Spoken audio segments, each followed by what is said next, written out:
And for me, when I was 29, I could say I could have gone back and kept doing what I was doing. I could have gone and got a job at a big firm, made a lot of money. But I said, what's the worst that can happen? I'm going to go see the world for a year. I'm going to find out if I like it or not. And if I hate it, I come back and I'm a year older and I'm going to go and get the same job I would have gotten anyways. Yeah, let's get.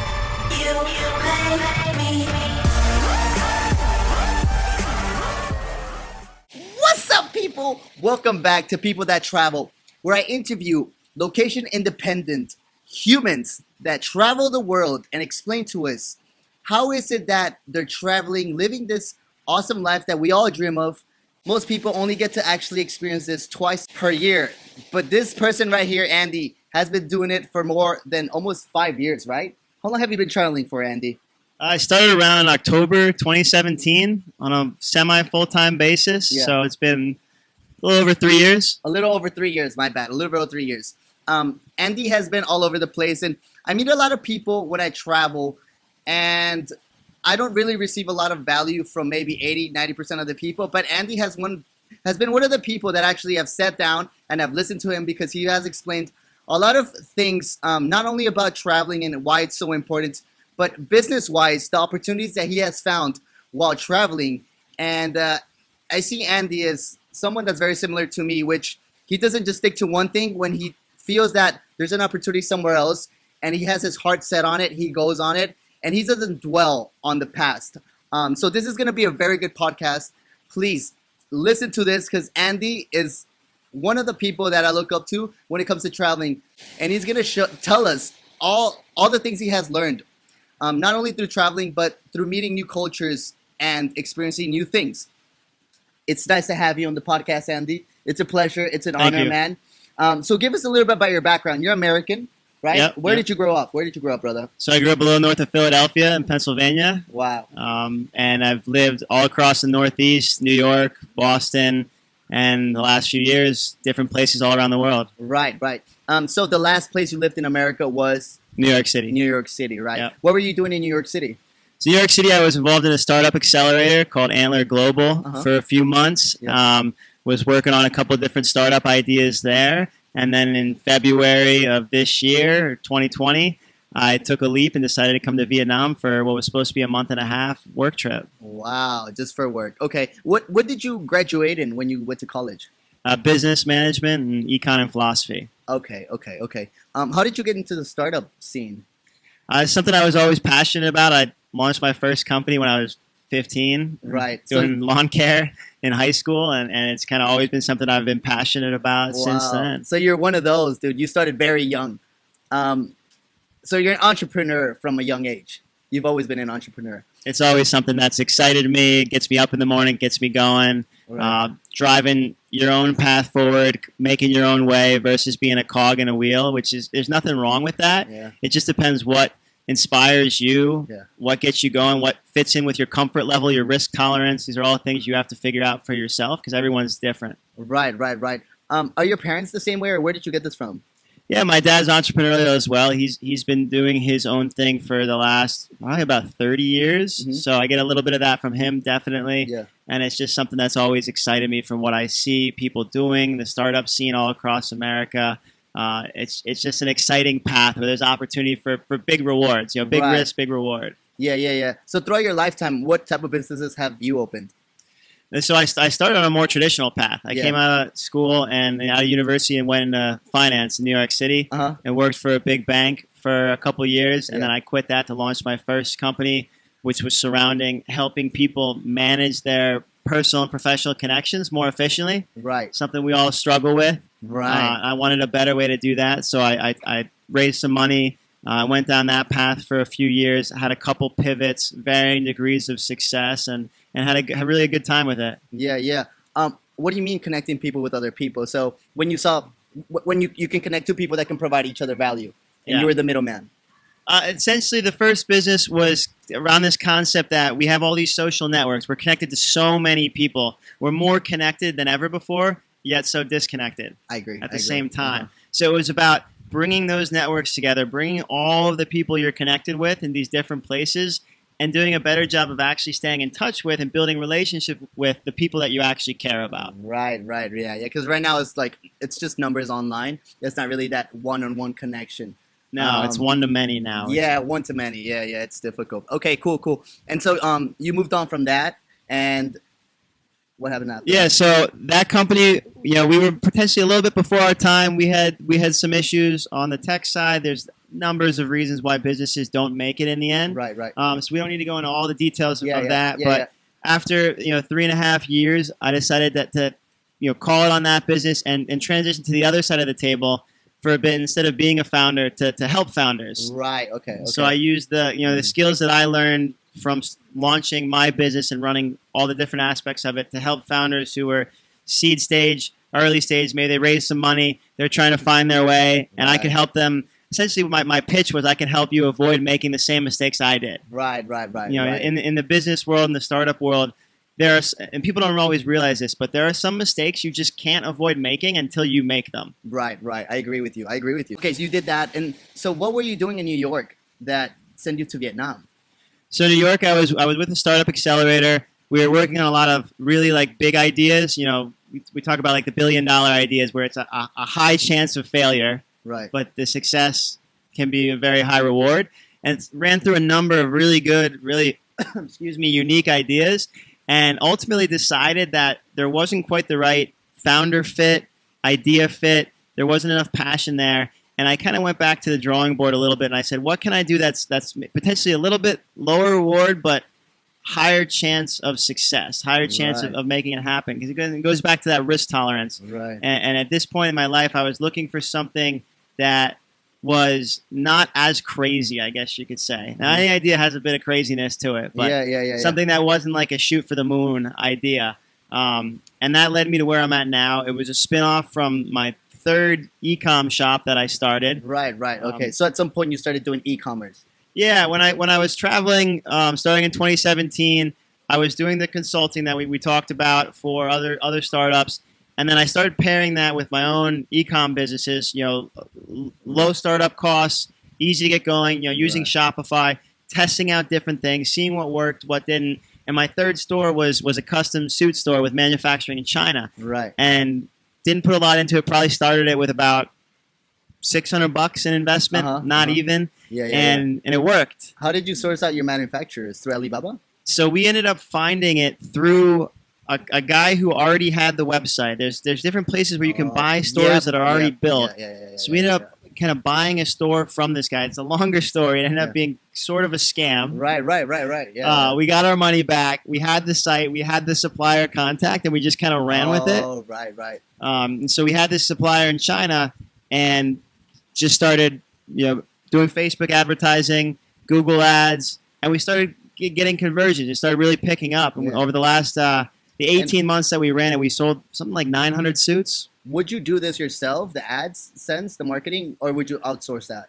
So I do it myself. I've invested a lot of time in learning the ropes on how to do it. If you don't know what you're doing, it's better to outsource it. But it's something you can learn. Yeah, no, it is, and I think it's very important because even if you outsource it, you want to make sure they're doing a good job. So you have to have some type of fundamental basis. How did you learn? Where did you learn from? Is there a specific program or course that you took that's worth? Yeah, so there's courses all over the internet. There's information all over YouTube. You can piecemeal it together. Yeah, I mean, the hard part with that, honestly, is that there's so much information. You can end up getting pulled in all these different directions and never really find your way. Right. So I ended up taking a course online that taught me a lot of stuff. I invested at least a couple courses a year just to continue learning. But yeah, my recommendation is to find one course. There's tons out there. They range from $200 to $2,000. Right. And I did one of those, which got me started, and then it's really trial by fire. Yeah. Trial and error. I agree with you. Cool. Okay, so you sold 900 suits. So then you said, oh shit, like it works. Yeah, I was spending, after we got it started up, about 5 to 10 hours a week. Yeah. Not a lot, and it was making money. It was doing well, and I said, this is interesting. Yeah. This is something I like. It's working. We're getting conversions. We're profitable pretty much from day one. And kept doing that for a long time. And it got to the point where I had scaled it basically as far as I was comfortable with that supplier. Right. Yeah.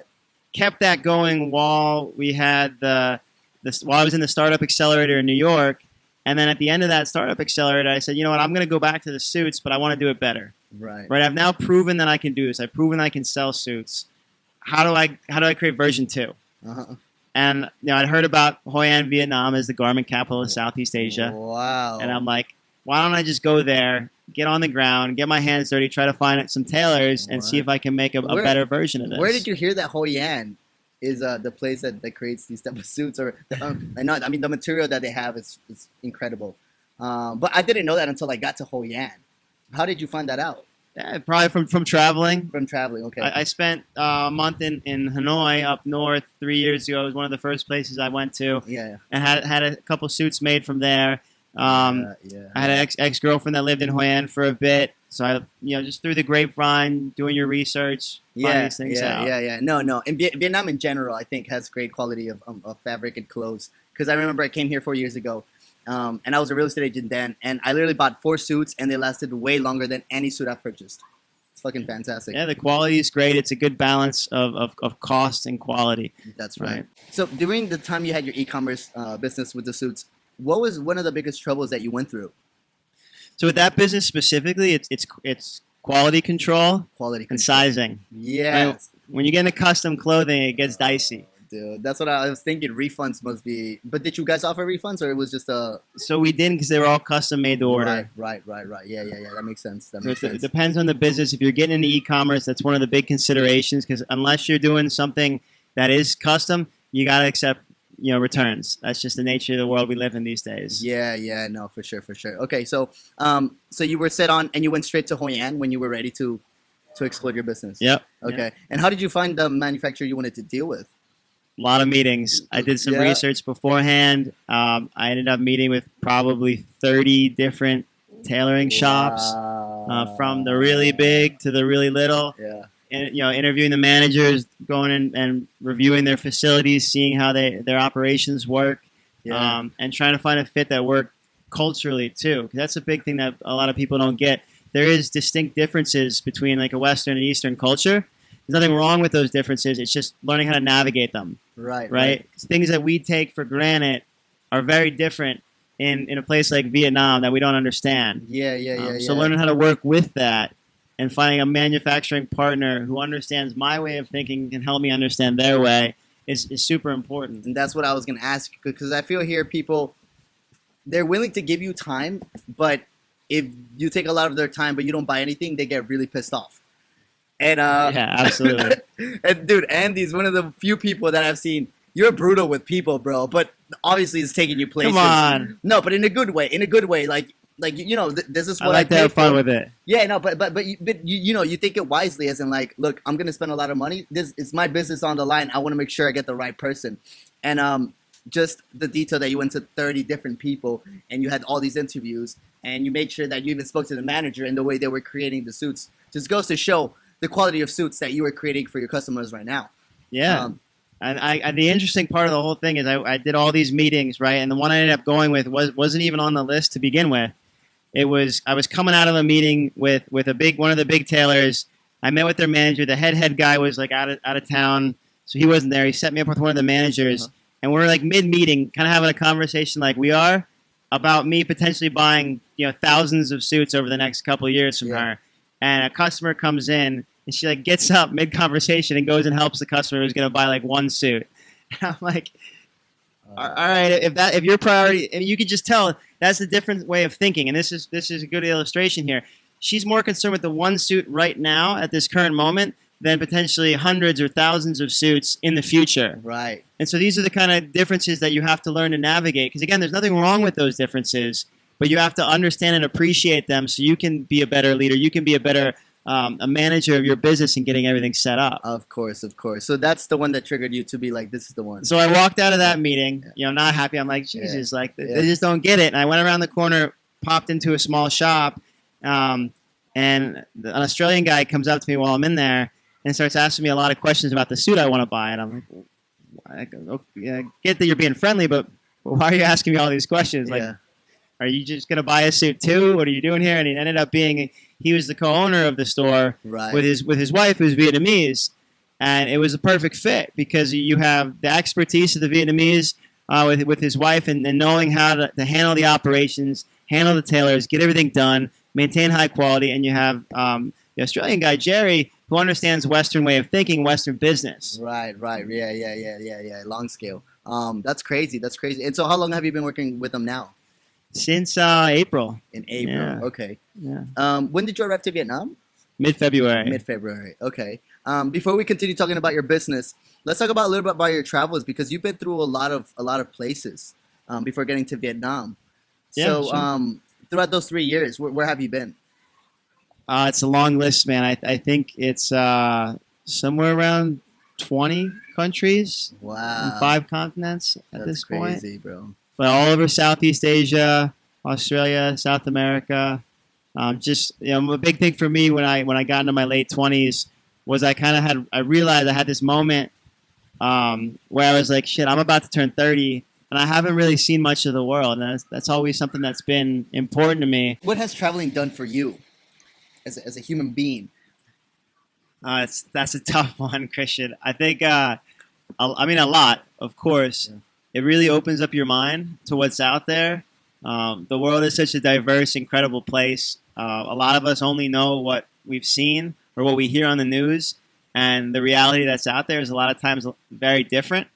I think there's tremendous value in just the perspectives you get from seeing things firsthand, experiencing a place like Vietnam, really anywhere in Southeast Asia, South America, Mexico, Eastern Europe. These places that are off the beaten path really can kind of change what you think about what's right and wrong, what it means to be different, why that's not necessarily a bad thing, just different. And so I wouldn't say I was closed-minded before, but definitely traveling has helped me open up even further to new ideas, new perspectives, new ways of thinking. Right. Okay. Do you ever see yourself going back to the United States and living there, or do you still want to continue with this journey of traveling and experiencing more? Yeah, I mean, I think nothing's permanent. It can be, but what I'm doing now and what excites me now might change in 5 years. I think traveling will always be a big part of my life, whether it's 12 months a year or a couple or somewhere in between. Yeah. I can't. I don't know. We'll see. Right. Yeah. No, I agree with that. And so you were talking about what steps do you think people should take? Because there's a lot of people that want to do what we're doing, as in traveling and go experience it what we're experiencing, but sometimes it's a bit of a struggle because you have a lot of stuff tying you down from where you're at. How did you deal with that, bro? How did you have the power to just literally tell everyone around you, be like, listen, guys, I want to go pursue this? Because a lot of people, they don't quite understand. Yeah, I mean, it's tough. There's a lot of different things you can do. The biggest step is just taking any step to get started. It's very easy to talk about it. One day I'm going to do this. One day I'm going to do that. And that's really where it hit home for me. When I was turning 29, and I was like, I've always said I want to travel. I want to go to Thailand. I want to go to Bali. I want to see all these places. I want to do all these crazy things. But I was just talking about it. Right. I wasn't actually doing it. And I said, I need to actually do it. So what are the steps? What are the things that I need to do? How do I need to position myself work-wise? What do I need to do to get rid of my apartment or store my things, my material possessions that I can't take with me? Right, all that, yeah. You need to just put one foot forward.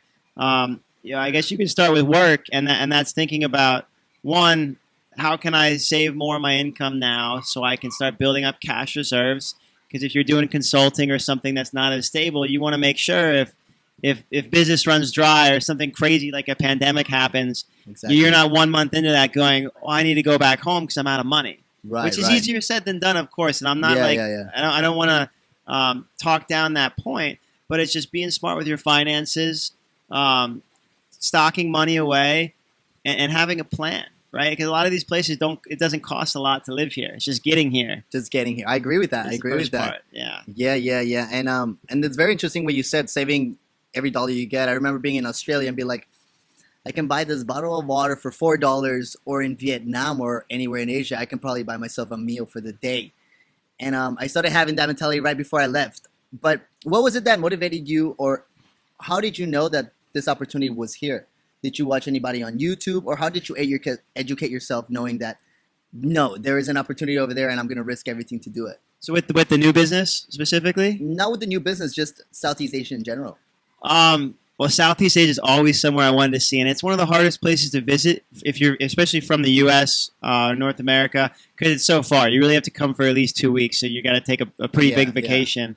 I always knew I wanted to come here, and for me, when I transitioned out of my first startup, and I was doing consulting for startups, it clicked that the work that I was doing was already remote. My clients were in different states.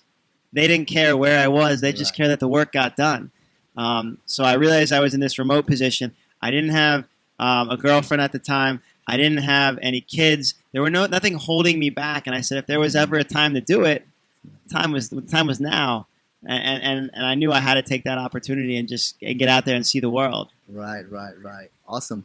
Okay, and so right now we are in Phu Quoc, Vietnam, but you live in Hoi An. Yeah. So how has your life been here in Vietnam? Because more than anyone, you can explain to us because you traveled a lot of places, you lived in a lot of locations. How do you feel in Vietnam compared to other places you visited? I mean, every place is different. There's a lot of great things going for Vietnam. I mean, this year is certainly a special one for Vietnam. I was super fortunate to get essentially stuck here during the pandemic, and we've lived a relatively normal life. Vietnam is already a very affordable place to live. It got even more affordable. So it's been great just from a finance perspective. Even while the pandemic has slowed down a lot of things on the business front, Yeah. you're not burning through cash, especially like I was in New York City. Oh man. So Yeah. there's a lot of arbitrage opportunities where you can maintain a really high quality of life without having to spend a considerable amount of money. Right. And how much would you spend in New York City? Let's say weekly. A month? Or a monthly? Yeah. I mean, it can vary, but you could spend probably no less than $3,000 and up to 6 plus. Yeah, of course. So it varied. I was probably somewhere in between those two. Right. And here in Vietnam, how much do you spend monthly? Would you say when you're living in Hoi An? You can get by in Hoi An spending. You could do it for $500 to $600 a month. Yeah. Relatively comfortably. Yeah, and you're comfortable. You're like it's not like you're really living below the means. You're okay. Yeah, you could get a decent apartment for $200 to $300 a month. Food is cheap. You could spend $10 a day on food and do pretty well. Eat fairly well. Yeah, Now you could spend more than that. You could spend a lot. Of course, yeah, you can go all out, but going all out, you would spend $2,000, and that's really going all out, dude. Yeah, Yeah, absolutely. It's crazy. And so in Hoi An, do you plan to stay in Hoi An? I'm gonna stay there for a little bit, Yeah. but the manufacturing is based there, so there's a lot of reason for me to be there. Uh-huh. The situation in the U.S. is still uncertain, Right. but I intend to get back to the U.S. probably this spring. Okay, so you want to Yeah. go back to the States to work on your business? Yeah, and then I'll be back and forth between here and there. Right. Okay. And around Vietnam, have you visited other places in Vietnam? Yeah, I've been all up the north, to Ha Giang, Hanoi, Ha Long Bay, Phong Nha. I mean, Vietnam has so many beautiful places to see while you're here. You guys got to see his Instagram. His Instagram, bro. You have so much good stuff, man. Thank And the you. quality you put out, it's detailed as fuck. It's cool. I really admire your videos. Out of all the places in Vietnam, because most people they come to Vietnam and they eventually travel everywhere, which is one location that has really touched you. That you're like, look, if you come to Vietnam, you got to come here, even if it's not very well known. I mean, for me, it's definitely Phong Nha. Yeah. Phong Nha is up more north, kind of in between Da Nang and Hanoi, and it's an adventure capital, right? There are some absolutely breathtaking caves Yeah. you can go explore. There's the first, third, and fourth largest cave in the world. We visited the third largest with a group of friends. You camp in the cave at night. It's just absolutely stunning, right on a river set between the Kars Mountains, which are unlike the majority of mountains you see out there in the world. Just beautiful structures. The people are incredibly friendly, and it's a truly unique experience, even for Vietnam. Yeah. No. I saw that and you spoke about that. So the caves are really the ones that you think are the coolest, huh? Yeah, Yeah. absolutely, like nothing I'd ever done before. Right. When you went to these caves, though, was it just a one-day trip? We did an overnight trip. In the An overnight caves. trip, Yeah. and you camped. That's right. You Yeah. camped. Wow. Yeah. Okay. Cool. Cool. I mean, we could go into a little bit about how to get started traveling. Yeah. I think could be useful. The starting advice for that is just to start by doing something, taking action. Uh huh. We touched on this a little bit earlier. The biggest challenge I see with a lot of people, a lot of my friends back in the States, um, they tell me about their grand plans to do the stuff that I've been doing, and I have heard it for years. Yeah. And Yeah. you know what? They never do it. Wow. You know why? Because there's always a reason not to do something. If you look hard enough, sometimes you don't even have to look that hard. You always find a reason not to travel, not to take a risk, not to start your own thing. There's always a reason not to do it. And the hardest part, I think, for a lot of people is getting past those reasons that will pop up and not getting in your own way, right? Finding the reason to do it. Finding the reason to take a risk and looking at what's the worst that happens. And for me, when I was 29, I could say I could have gone back and kept doing what I was doing. I could have gone and got a job at a big firm, made a lot of money. But I said, what's the worst that can happen? I'm going to go see the world for a year. I'm going to find out if I like it or not. And if I hate it, I come back and I'm a year older and I'm going to go and get the same job I would have gotten anyways. Yeah. Worst case scenario, you go back to where you were. Right? That's the worst case scenario, huh? Yeah. And I was fortunate. I saved up some money, so I was able to do it from a financial side. But I did work while I traveled the first year, and I think that's important. Setting yourself up where you can at least make a little bit of income, Right. Right. whether it's through consulting, whether it's teaching English, which a lot of my friends here do. Mm-hmm. That's an easy way to make a good amount of money while you're here, and at least cover your costs and not be draining your bank account. Right. Right. So there's a lot of ways to do it if you want to. Right. Yeah. Yeah. No. Nowadays, dude, with the internet, you just need to have a skill. You just need to have a skill, and you'll find a job online. It's really not that hard. And as you mentioned, if you come to Vietnam, the money you make online, or Yeah. if you make it from a first world country, goes a long way, dude. A Tremendously long way. far. I've met people here that literally work like 10, 15 hours a week, and they're making decent amount of money to cover their pay and to cover their expenses, and they're saving on top of that, which would be nearly impossible to do anywhere else. Yeah. What are some of the struggles you've gone through when you're traveling, though? I mean, there are times when you definitely can get homesick. I mean, that's where it's a balance of how long you go away for. You know, you don't have to be away permanently. You can come back home. Yeah. It can get lonely at times, depending on how outgoing, extroverted or introverted you are. Right. Yeah. But I think early on, it's just a little scary. Yeah. Right. Some of the stuff that we've done that we take for granted, hopping on a motorbike and driving through the mountains in Vietnam or something. It sounds terrifying at first, and it is, until you start getting comfortable with it. So I think it is really scary at first. So true. Yeah. For a lot of people. Once you do it, you realize, oh, these places aren't as scary as they're made out to be. Like, you're gonna be fine. If you think a little bit and you have some common sense, you're gonna have a great time, and the risks are relatively low. Yeah, I agree. And that's very important what you touched on, because I have felt that when traveling is being lonely, especially if you're working online, because back at home you would have to go to an office. You're dealing with people and you're communicating with people because you work with them. So you don't feel as lonely. You feel like you're around other humans. But as a digital nomad, is what we are, you're on your computer a lot by yourself in a foreign country. And so how do you deal with that, dude? Like, do you sometimes get sad and doubt what you're doing?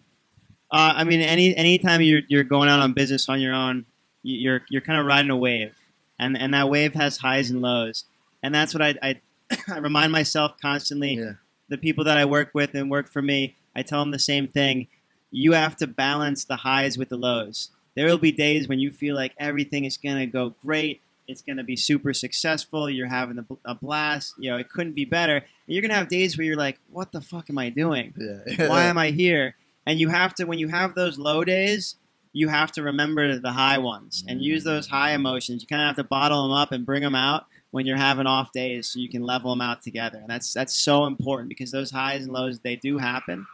But in terms of loneliness, there's co-working spaces all over the place. Yeah. And so if you need that social interaction when you're working, you can join a co-working space. They're usually relatively affordable. And you can get involved with a lot of other people, and that's also a great way to find business. There's been a number of clients that I've found just through being at co-working spaces in these countries.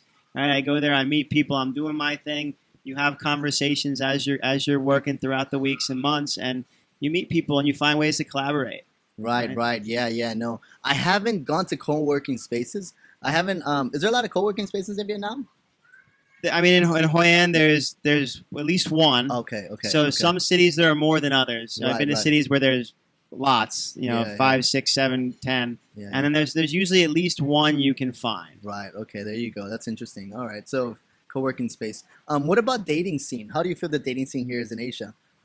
It is what you make of it. Yeah, yeah, yeah. I mean, there's the dating apps are still they still work They here. still work. Yeah, yeah, yeah, It yeah, depends yeah, what you want to do. For a long time, I traveled with a girlfriend. Before yeah. that, I was coming off of a relationship, so that wasn't really my focus for a Right, while. right, right, right. But I mean, it can be whatever you want it to be. Right, right. So you traveled with partners. Yeah. Oh, I didn't Yeah. know that. Okay. Yeah, and now I'm solo. I have there's a lady back in New York. Yeah, yeah, yeah. But I've been solo on this journey for the past 11 months, which is Wow. not ideal. But Yeah, yeah. That's tough because of the coronavirus. yeah, Oh man, I'm sorry to hear that. I didn't know that, Andy. Damn, bro. coronavirus has put a damper on a lot of things this year. But Yeah. you got to roll with the punches. No, yeah.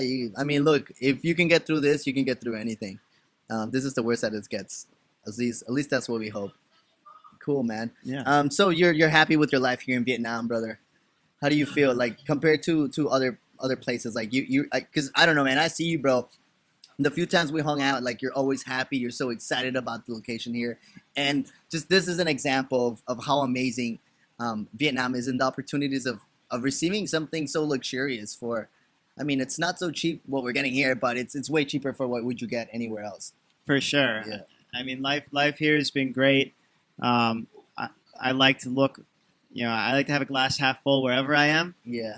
But it's kind of overflowing this year in Vietnam. Yeah, I know. I We're know. super lucky. I almost feel bad, posting pictures or videos and stuff because I know how much of a struggle it is For for the rest of people the in world. most of the world, and it's horrible what the world has had to go through this year, and I we've know. just been incredibly lucky to be stranded here. But there are countries starting to open up. Travel is starting to become an option again, and so Yeah. I think 2021 we're going to see a resurgence of it. Yeah. I hope so. Yeah, yeah, yeah. Is there any of the countries that you have in mind that are this cheap or like this that you want to travel to? I mean, there's a lot that I haven't been to yet. Yeah, yeah. I'd love to spend more time in South America. South America is also an easy one for people in the U.S. Mhm. to get to. You can get there on you can get to Colombia on a I think it's 5-6 hour hours. flight from Yeah. New York City and fly right into Medellin, which is one of my favorite cities in the world. I know. You mentioned that's crazy, bro. But yeah, there's a ton of places that are underrated. I guess if you were gonna say what are like easy ones to start with, Yeah, yeah, yeah, Medellin's a great city to start yeah. with. Uh-huh. There's a ton of beautiful places in Mexico. I spent 3 months living in Merida, which is in the Yucatan Peninsula. Uh-huh. That's a great spot to get started. It's low key. It's not overly touristy. It's authentic, and there's a ton of stuff to do around there. Yeah. So there's all these places. If you want to go to Southeast Asia, I think Thailand you can't go wrong with. No, never. I never. love Chiang Mai. It'll always hold a special place in my heart. Oh. Yeah, it depends what you're looking for. What Yeah. kind of scene you want. How long did you live in Chiang Mai for? Just a month. Just a month. Okay. Yeah. What touched you so much about Chiang Mai? Just the environment. It wasn't an overly touristy city, even though there's a fair influx of tourism there. Uh-huh. But you're out in the mountains. There's a ton of day trips. You can have these incredible experiences. You can go hang out with elephants at an elephant sanctuary. You can see monkeys. You can go do a motorbike trek around the north and just go on some stunning roads and see incredible views. There's a thriving digital nomad and expat scene there. Very big, yeah, very big. So I just felt when I was there, I felt really inspired to both live a great life, but also work hard. It had a really good balance for me that I really liked. Right, right. Is it because you were surrounded by more digital nomads? Were you more willing to work harder because you're? Yeah, when you're around people that are working hard too, it inspires you to do the same thing. I agree. You know, Yeah. you kind of live up or down to the people you surround yourself with. Mhm. And I think Chiang Mai just had a great mix of talented people doing interesting things and working on building companies and ideas into meaningful ventures. And Right. I loved being in that mix and going to the conferences and whatnot they had there. Okay, cool, cool. Good way to network. Yeah, absolutely. Andy, you're a very clever guy. You know, like as I mentioned, I like to listen to you. I always learn, and you always provide me value. Is there anyone that you look up to, or that you have gotten your information from, or Yeah, is it all just Andy? I mean, on the personal side, I always look up to my dad and what he's been able to do with his business and going from working a corporate job to stepping away from it, taking a leap of faith to go out and start a golf design business, and do some M&A work as well. And that's always been inspiring for me. On the more celebrity side, I love Elon, as many people do. He's a huge inspiration, and just seeing what he does and how big he thinks, it's almost scary because it makes me feel like the shit that I'm doing is so insignificant, but that's okay. No. And then I love Tim Ferriss and Dave Asprey are two other great guys to follow. No, those are key characters for sure.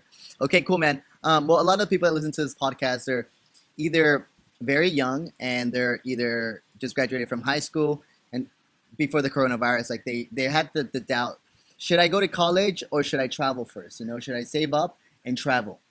What do you think is a recommendation? Do you think traveling is it something you should do before you go to college and settle down and find out what you want to do with the rest of your life? I mean, that's such a tough one. To some extent, it's a little bit case by case. Right. I think one of the most rewarding and fulfilling things that I did in college was to study abroad. So if you have that opportunity when you're in college, do that. To do that. This kind of goes back to what we were talking about, there always being a reason not to do something.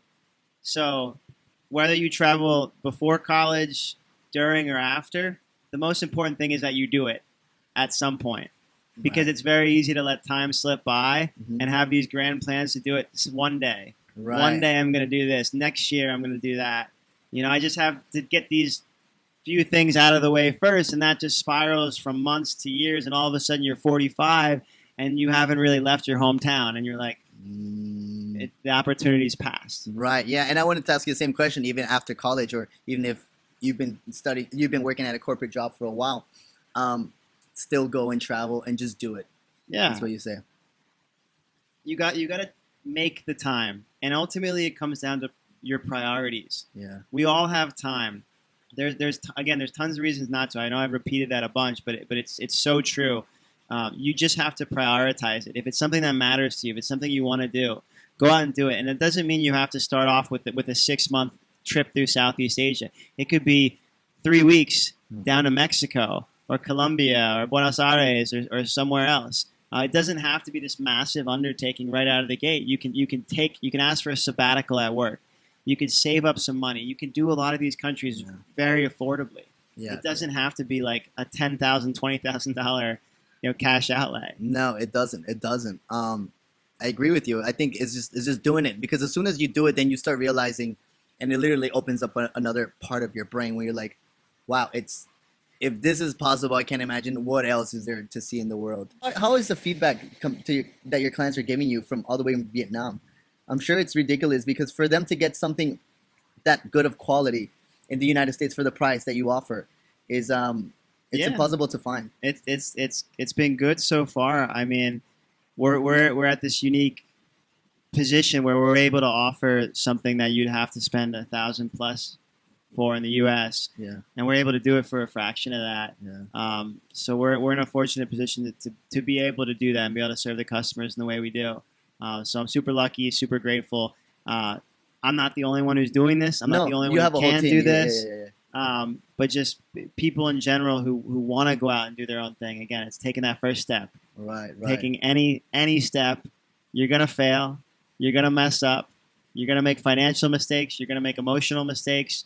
You're going to make personal mistakes. That's okay. You have to embrace those, and you just have to keep charging forward and use every one of those as a learning opportunity. And the only reason I'm able to be doing Sartoro, the business that I'm working on today, is because of all the lessons I've learned over the last 10, 12 years. Yeah. That's the only reason I'm able to do this right now. If I went and tried to do it right away, I'd have no chance. But because of all that, and again, it's just all about doing something.